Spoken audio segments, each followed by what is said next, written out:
Hello दोस्तों यार, मैं आलोक कुमार आप सभी विद्यार्थियों का इस खजाना आईएएस की ऑनलाइन प्लेटफॉर्म देखिए क्या है। अध्याय 9। ठीक ना, क्या है?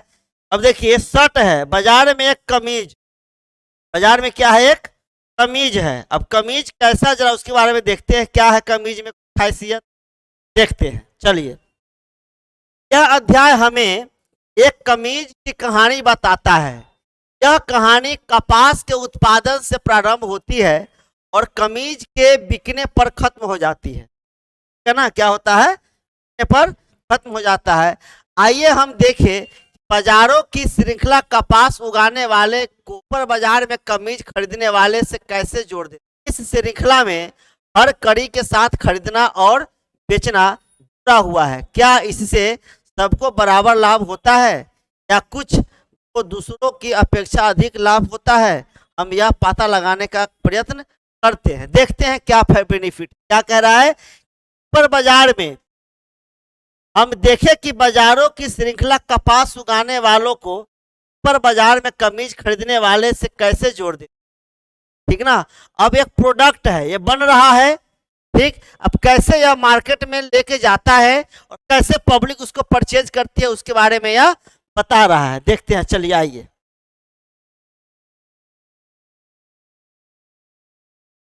देखिए, कुल में कपास उगाने वाले एक किसान, कहाँ पे? में कुरनूल एक जगह है, वहां की बात कर रहा है अपना।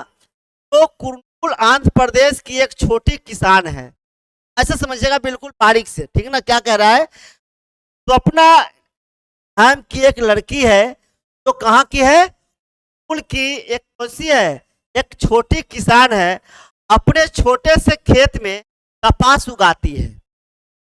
ठीक है ना? फिर कह रहा है कपास के पौधों पर आए डोडे पक रहे हैं और उनमें से चटक भी चुके हैं, इसलिए स्वप्ना रुए व्यस्त है। मतलब कि आपको नहीं पता होगा, कपास का जो पेड़ होता है ना, उसको काटा जाता है, उसके बाद में उसको पानी में डाल दी जाती है, यानी कि किसी गंदे पानी में, नाला वाला जो होता है ना, नाला मत समझिए, तालाब का पानी वानी में डालते हैं। वो जब सड़ जाता है तब जाके वह ऊपर से क्या करता है, वो डंठल जो होता है ना, उसे छोड़ता है, ऊपर का परत लेयर लेयर छोड़ता है। उस लेयर को साफ करके फिर हम लोग उसको बनाते हैं, कपड़े में काम करते हैं। फिर कह रहा है डोडे जिनमें रुई भरी है एक साथ चटक कर नहीं खुलते हैं, इसलिए रुई की फसल इकट्ठा करने कई दिन का समय। कह रहा है कि एकत्र हो जाने के बाद तो अपना उसे अपने पति के साथ कुल के कपास बाजार में न ले जाकर एक स्थानीय व्यापारी के पास ले जाता। जहाँ कपास का मार्केट है वहां नहीं ले जाता उसका पति, कहाँ ले जाता है? एक स्थानीय व्यापारी के पास। फसल की बोनी शुरू करने के समय स्वप्ना ने व्यापारी से खेती करने के लिए बीज, खाद, कीटनाशक आदि खरीदने के लिए बहुत ऊंची ब्याज पर 250 रुपये कर्ज पर दिए थे। उस समय स्थानीय व्यापारी ने स्वप्ना को एक शर्त मानने के लिए सहमत कर लिया था। अब जरा देख क्या कह रहा है। स्वप्ना से वादा करवा लिया था वह अपनी सारी रुई उसे ही बेचेंगी। ऐसे करते हैं ना, मार्केट में जब आप जाएंगे लेके, अगर तो कम भी हो सकता है रेट, ज्यादा भी हो सकता है। जनरली लोग मार्केट में ज्यादा ही रेट पे ही बेचता है, और जो गांव के किसान होते हैं वो हमेशा क्या करते हैं, कम रेटों पर चीजों को खरीद लेते हैं। ठीक है, चलिए आगे देखते हैं फिर क्या कह रहा है।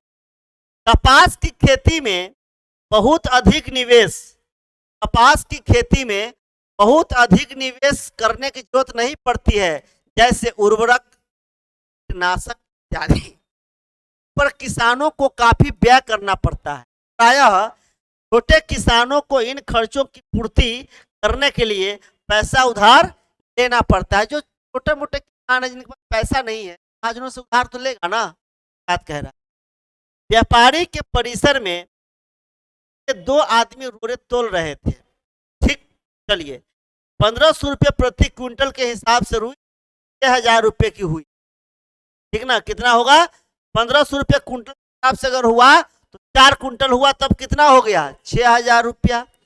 व्यापारी ने दिए हुए ऋण ब्याज के 3000 रुपये काट लिए, आया ना? यानी कि वो 3000 रुपया जो था किसान जो व्यक्ति थे स्वप्ना उससे व्यापारी से लिया था, क्यों इसलिए लेगा तो उर्वरक खरीदना है, कीटनाशक चीजें खरीदना है, पानी वानी पटाना है, जुताई करना है, उसके लिए। अब 6,000 रुपये का क्या हुआ, उसका टोटल रुई हुआ, से 3,000 रुपया जो था वह कौन व्यापारी काट लिया, फिर उसको पैसा दिया और स्वप्ना को 3,000 रुपये ही दिए, दिया स्वप्ना को 3,000 रुपया ही स्वप्ना को मिला।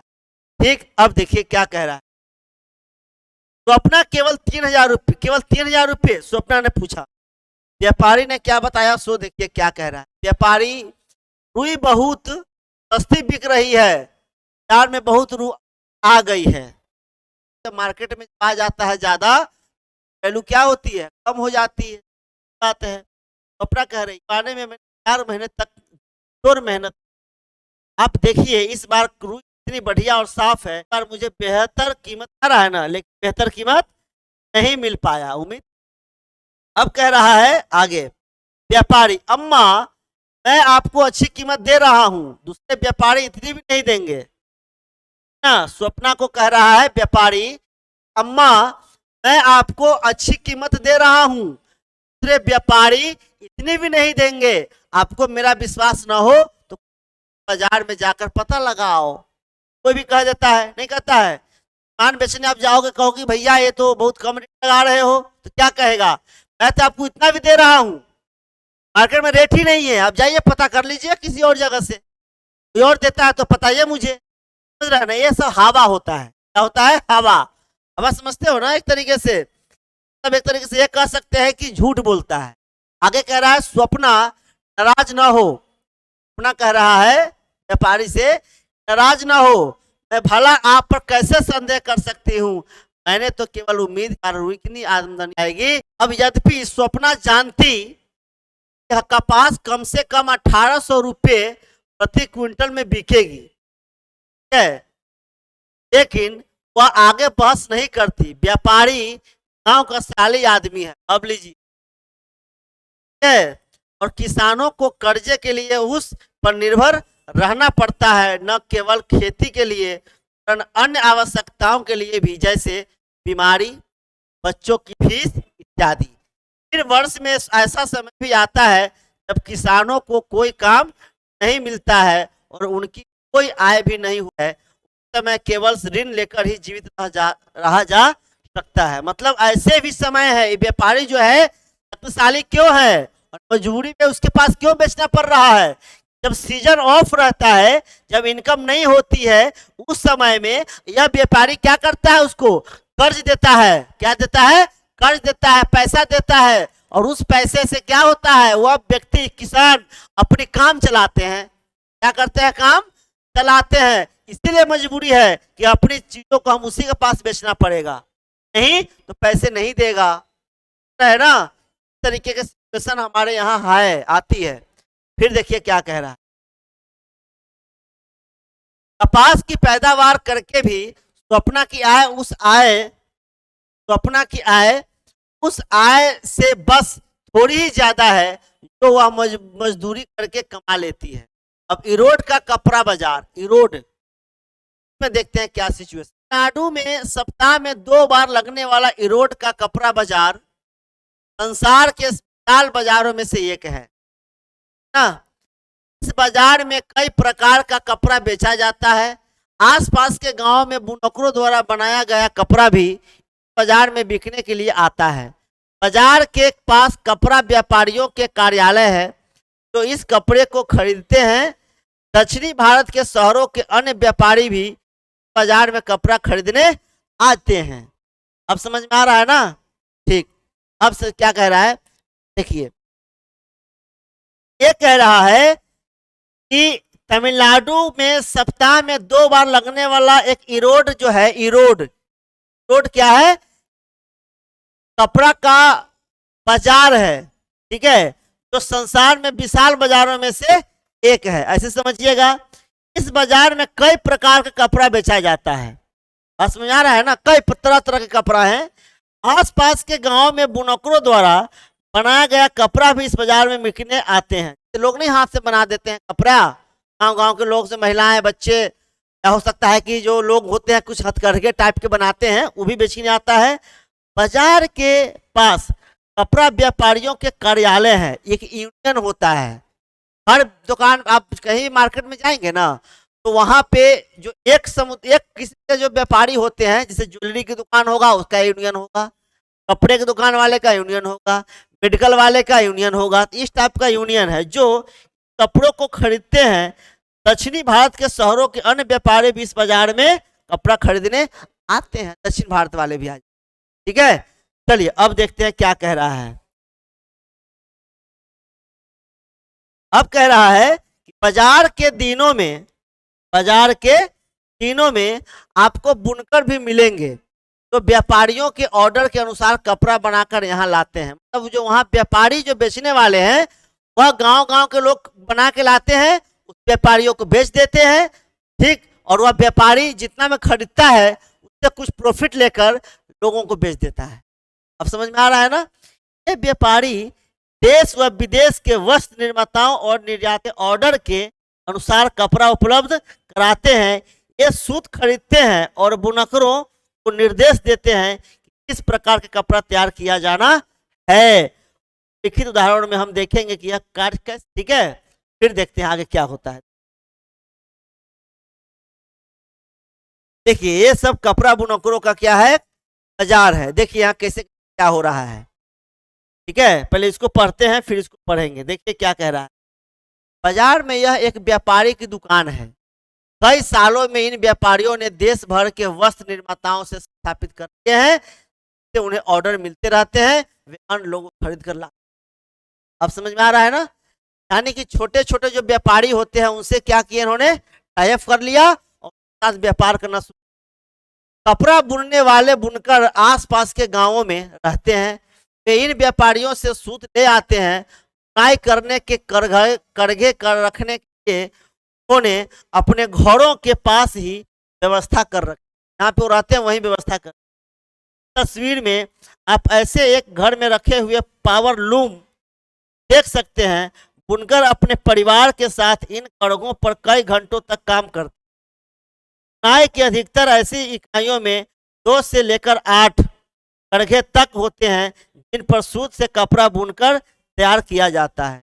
तरह तरह की साड़ियाँ, तौलिए, शर्टिंग और पोशाकों के कपड़े और चादरें इन करघों पर बनाई जाती है। तरह तरह के कपड़े इस पे क्या होती है, बनाई जाती। ठीक है, फिर देखते हैं।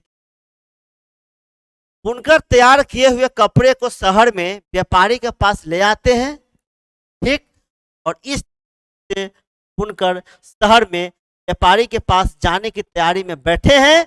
व्यापारी यह हिसाब रखता है क्या गया था और बुने हुए कपड़े का भुगतान उन्हें। अब देखिए यहाँ पे क्या कह रहा है। ये कह रहा है दादन व्यवस्था बुनकरों द्वारा घर पर कपड़ा तैयार करना। कपड़ा उपलब्ध कराने के जो ऑर्डर मिलते हैं ना, कपड़ा उपलब्ध कराने के जो ऑर्डर मिलते हैं के आधार पर व्यापारी बुनकरों के बीच काम बांट देता है। ज्यादा काम अगर बटेगा, मतलब ऑर्डर जितना ही ज्यादा होगी, क्या होगा, काम नहीं मिलेगा। नहीं, द सेंस कि जितना ज्यादा आप ऑर्डर लेके आएंगे, आप लोगों को, लेबरों को उतना ही ज्यादा काम बांटेंगे ना। फिर कह रहा है बुनकर व्यापारी से सूत लेते हैं और तैयार कपड़ा देते हैं। व्यवस्था से बुनो स्पष्टता 2 लाभ प्राप्त हो। क्या लाभ होता है, बुनकरों को खरीदने के लिए अपना पैसा नहीं लगाना पड़ता है, साथ ही तैयार कपड़ों को बेचने की व्यवस्था भी जाती है। यानी दोनों तरीके का व्यापार वहां पे उसका चल रहा होता है। बुनकरों को प्रारंभ में ही पता चल जाता है कि उन्हें कौन सा कपड़ा बनाना है और कितना बनाना है। आ रहा है ना। फिर कह रहा है अच्छे माल को प्राप्त करने और तैयार माल की बिक्री के लिए भी व्यापारियों पर बनी निर्भरता के चलते व्यापारियों का बहुत वर्चस्व बन जाता है। वे ऑर्डर देते हैं कि क्या कपड़ा बनाया जाना है और इसके लिए वे बहुत कम मूल्य, बुनकरों के पास यह जानने का कोई साधन नहीं है के लिए कपड़ा बना रहे हैं। आ रहा है ना। मतलब जो बिचौलिए वाले लोग हैं और बुनकरों को क्या करते हैं, भाई कहते हैं भाई हमको 1000 पीस कपड़ा तैयार करके आप दे दो। ठीक, और उनको ये नहीं बताते हैं कि हमको कितना पैसा मिल रहा है उस पीस का। हो सकता है कि बुनकरों को दे रहे होंगे 50 रुपये पीस और खुद ले रहे होंगे 150 रुपये पीस, है ना। इस तरीके का बिचौलिया हमेशा प्रॉफिट कमाते। चलिए आगे देखते, और वह किस कीमत पर बेचा जाएगा ये भी नहीं बताते हैं। ठीक है, कपड़ा बाजार में, कपड़ा बाजार में व्यापारी यह कपड़ा बाजार में व्यापारी यह कपड़ा पहनने के वस्त्र बनाने के कारखानों को बेचना रहा ना, जो यूज होता है उसके लिए। इस तरह से बाजार का झुकाव व्यापारियों के हित ठीक होता है, यानी कि जो बनाने वाले लेबर क्लास के लोग है ना, या किसान है ना, उनके होता तो पता ही नहीं चलता है कि मार्केट में फाइनली बिक कितना रहा है। अरे भाई एक बात बताओ, मैं कंपनी का मालिक हूँ, इतनी कॉस्ट हमको पड़ेगा, ठीक ना, उस पर प्रॉफिट डाल के तो हम प्राइस रखेंगे ना, सीधी सी बात है। अब जो व्यक्ति लेबर में काम कर रहा है उसको ये नहीं पता है कि मार्केट में यह शर्ट कितने का बिकेगा।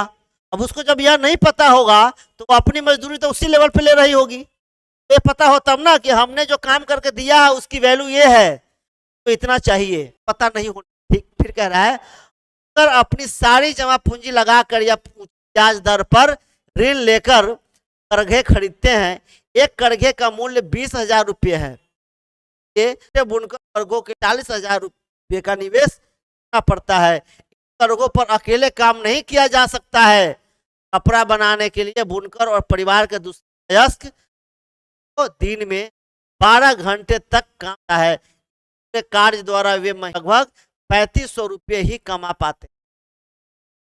अब समझ में आया ना। फिर कह रहा है व्यापारी और बुनकरों के बीच यह व्यवस्था दादन व्यवस्था का एक उदाहरण है। क्या है? व्यापारी और बुनकरों के बीच का व्यवस्था, ध्यान रहेगा ना, व्यापारी और बुनकर का व्यवस्था जो है क्या है? दादन व्यवस्था है, जहां व्यापारी का माल देता है और तैयार माल प्राप्त होता है। भारत के अनेक क्षेत्रों में कपड़ा बुनाई के उठा अब आ रहा होगा, क्या है? कपड़ा व्यापारी में खूब है, कपड़ा के बारे में, कपड़ा जो व्यवसाय वाले लोग हैं, उद्योग है, चीजें खूब चलती है। चलिए आगे देख। अब बुनकर सहकारी संस्थाएं, ये देखिए क्या कह रही है। हमने देखा दादन व्यवस्था में व्यापारियों के ऊपर निर्भरता को कम करने और बुनकरों की आमदनी बढ़ाने के लिए सहकारी व्यवस्था एक साधन है। एक सहकारी संस्था में वे लोग के हित समान है, इकट्ठे होकर परस्पर लाभ के लिए काम करते हैं। अब यूनियन, ठीक ना। बुनकरों की सहकारी संस्था में बुनकर एक समूह बनाकर सामूहिक रूप से हैं, वे सूत व्यापारी से सूत प्राप्त करते हैं, उसे बुनकरों में बांट देते है ना। सहकारी संस्था जो है वह विक्रय का कार्य भी करती है। इस तरह व्यापारी ठीक भूमिका समाप्त हो जाती है और बुनकरों को प्राप्त है। यानी डायरेक्ट अगर हम जाए कंपनियों के पास, क्या होगा?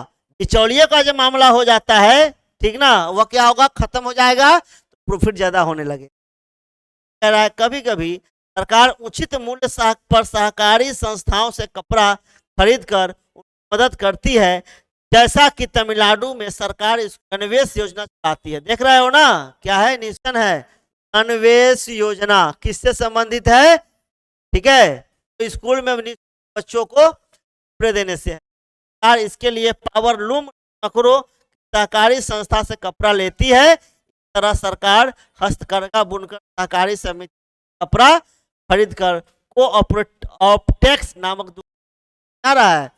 ये कह रही है कि सरकार जो है अब डायरेक्ट किसानों से, बुनकरों से, गांव घर के लोगों से डायरेक्ट परचेज करती है, ठीक ना, और क्या करती है? उसको अपने यूज करती है। जैसे मान लीजिए स्कूल में खरीदना है, देना है बच्चों को कपड़ा, वहां से उठाया ग्रामीण एरिया से लोग, जो नौकरों है उससे, हथकरघा वाले से, ठीक ना, और लोगों को दे दिया इस तरीके से डायरेक्ट। अब क्या होगा? तो बीच में व्यापारी जो बिचौलिया जो कमा रहे थे, अब डायरेक्ट प्रॉफिट कहाँ जाएगा? किसानों को अपने शहर में शायद कहीं तो नहीं देखिए, कहीं सरकारी दुकान जो होती है जिसको कहते हो ना खादी उद्योग टाइप का, वही है। चलिए आगे देखते टाइप का है, देखिए यहाँ किस तरीके से वो बुनाई हो रहा है। अब है दिल्ली के निकट वस्त्र निर्यात करने का कारखाना है एक। अब पढ़ते हैं इसमें क्या हो रहा है। इरोड का व्यापारी, ठीक ना, इरोड का व्यापारी नौकरों द्वारा निर्मित कपड़ा दिल्ली के पास बने बनाए वस्त्र निर्यात कंपनी वाले एक कारखाने को भेजता है।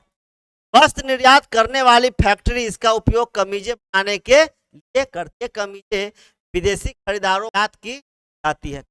तो विदेशी ग्राहकों में अमेरिका और यूरोप के ऐसे व्यापारी भी हैं स्टोर्स की श्रृंखला चलाते हैं। ये बड़े बड़े स्टोर स्वामी पर अपनी सड़ी व्यापार करते, माल देने वालों से उत्तम मूल्य पर माल खरीदने की मांग करते, साथ ही वे सामान उत्तम स्तर और समय पर समान भी कि जो व्यापारी होते हैं क्या करता है, ये स्टोर्स पर अपनी शर्त पर ही व्यापार करता है। वे माल देने वाले से न्यूनतम मूल्य पर माल खरीदते हैं और मांग करते हैं। सब समझ आ रहा है ना, नहीं कहते हो।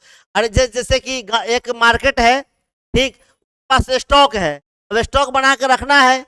अब डिमांड जब बढ़ने लगेगा तो क्या करेगा वह, तो उससे नीचे जो कपास बनाने वाले जो बुनकर लोग हैं उस पर डिमांड बढ़ा देगा कि आप ज़्यादा से ज़्यादा प्रोडक्ट करो और कपास मेरे पास भेजो, हम उसको फैक्ट्री में बनवाएंगे।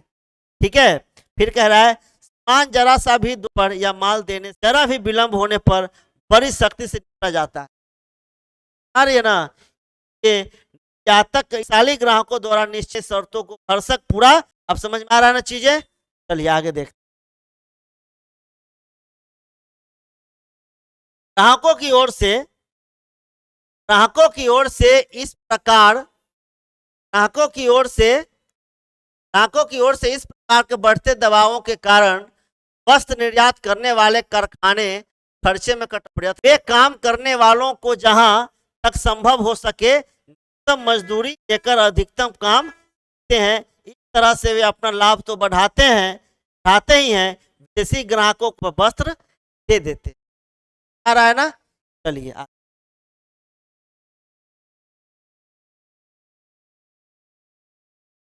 पैक्स गारमेंट फैक्ट्री में 70 कामगार हैं। पैक्स गारमेंट फैक्ट्री में 70 कामगार हैं, ठीक है। उनमें से अधिकांश महिलाएं हैं। इससे अधिकतर कामगारों को अस्थायी रूप से काम लगाया गया है। इसका आशय यह है जब भी फैक्ट्री मालिक को लगे कि कामगार की आवश्यकता नहीं है वह उसे जाने को कह सकता है। रहा है ना, क्या कह रहा है, पैक्स गारमेंट में फैक्ट्री की संख्या में फैक्ट्री में कितने लोग हैं, 70 कामगार हैं। यानी कि एक पैक्स गारमेंट्स फैक्ट्री है, 70 लोग काम कर रहे हैं। अब कह रहा है अधिकांश महिलाएं हैं, ठीक। इनमें से अधिकतर कामगारों को अस्थायी रूप से काम लगाया गया, मतलब टेम्पोररी। काम होगा तो रखेंगे, काम नहीं होगा हटा देंगे। इसका आशय यह है कि जब भी फैक्ट्री मालिक को लगे कि कामगार की आवश्यकता नहीं है वह उसे जाने को कह सकता है। कामगारों की मजदूरी के कौशल के अनुसार तय की जाती है। क्या होता है, तय की जाती है। काम करने वालों में अधिकतम वेतन दर्जी को मिलता है, लगभग 3000 रुपये प्रति माह होता है। आ रहा है ना, दर्जी जो होता है ना, जो क्या करता है वो सिले काम करता है। स्त्रियों को सहायक के रूप में धागे काटने, बटन टाँकने करने और पैकिंग करने के लिए काम पर रखा जाता है। कामों के लिए देखिए यहाँ मजदूरी का भी यहाँ पे स्लैब भी दिया गया है। क्या दिया है, दर्जी के लिए 3000 प्रति माह, स्त्री यानी प्रेस करने वाला के लिए 1.5 प्रति रुपये पीस, ठीक है। फिर जांच करने वाला को 2000 रुपया, धागा काटने वाले को 1500 प्रति माह दिया जाता है। अब देखते हैं संयुक्त राज्य अमेरिका में यह वह कमीज क्या है, जरा इसको देख, ठीक है। संयुक्त राज्य अमेरिका के कपड़ों की एक बड़ी दुकान पर बहुत सी $26 रखी गई है, अर्थात हर कमीज 1200 रुपये में बेची जाएगी। यानी कि कितना हुआ, 1200 रुपया में बेची जाएगी। कमीजों के व्यवसाय दिल्ली के वस्त्र निर्यातक से कमीजें 10 रुपये प्रति से खरीद, ठीक है, खरीद लिया। फिर उसने 10 रुपये प्रति संचार साधनों द्वारा विज्ञापन के लिए खर्च किए। उसके बाद लगभग ₹1 स्टोर में रखने प्रदर्शन व अन्य मद में खर्च किए। इस तरह से इस व्यक्ति को कमीज पर 600 रुपये का क्या हुआ, लागत पड़ा। समझ में आ रहा है ना। ऐड का खर्च भी यही होगा, तो रखने का खर्च यही होगा, ट्रांसपोर्ट की खर्च, यानी कि फाइनल वह जो शर्ट बिकता है, शर्ट बेचा जा रहा है, इस पे क्या हो रहा है, ठीक क्या हो रहा है, 200 रुपया का किराया मूल्य है, 100 रुपया इस पे और खर्च है भंडारण का, विज्ञापन का 300, कितना हो गया 600, यानी कि फाइनल जो शर्ट है वो 600 रुपया में बिक रहा है, में बना था 200 रुपया में मात्र, लेकिन खर्च और भी होते हैं। ठीक है, फिर कह रहा है जबकि वह उसे 1200 रुपये में बेचता है, 600 रुपये की लागत है, बेचता कितने में है, 1200 में। एक कमीज पर उसे 10 रुपये का मुनाफा हुआ है, इतना ज्यादा वह कमीज क्या करेगा, बेचेगा, प्रॉफिट उसका ही ज्यादा। चलिए आगे देखते, कह रहा है विदेशी व्यवसायी ने बाजार में अधिक मुनाफा कमाया, ठीक में वस्त्र निर्यातक का लाभ मध्यम श्रेणी और वस्त्र निर्यातक फैक्ट्री के कामगार से केवल अपनी रोजमर्रा की जरूरतों की पूर्ति लायक ही कमा सके। इस प्रकार हमने देखा कपास उगाने वाली छोटी किसान और इरोड के बुनकरों ने कड़ी मेहनत की, बाजार में उन्हें उत्पाद का मूल्य नहीं मिला। मतलब आया क्या कह रहा है, बुनकरों ने कभी में क्या किया, बुनकरों ने कड़ी मेहनत किया, मतलब किसानों ने कड़ी मेहनत किया, लेकिन फाइनली बाजार तक उसको लाने में क्या हुआ, उसको रुपया चाहिए उतना नहीं मिला। ठीक, कौन लेगा, व्यापारी लेगा या व्यापारी की। ठीक, बुनकरों की तुलना में कमाई अधिक हुई है, लेकिन निर्यातक की कमाई से बहुत, ठीक ना, क्या कह रहा है, निर्यातक की कमाई से बहुत कम। तरह बाजार में सब बराबर नहीं, कम कुछ ज्यादा, प्रजातंत्र के अंतर्गत सबको बाजार में उचित चाहिए, कह रहा है ना। फिर चाहे वह कांता हो या स्वप्ना, यदि परिवार पर्याप्त नहीं कमाएंगे तो वे अपने आप को दुरावर समझे, यानी कि मजदूरी के हिसाब से, मेहनत के हिसाब से व्यक्ति को पैसा मिलना चाहिए। ठीक है, कोई भी यही बात बोलेगा, व्यक्ति को पैसा मिलना चाहिए किसके हिसाब से, जितना उसने मेहनत किया उसके हिसाब से, मेहनत के हिसाब। ठीक है, फिर देखिए क्या,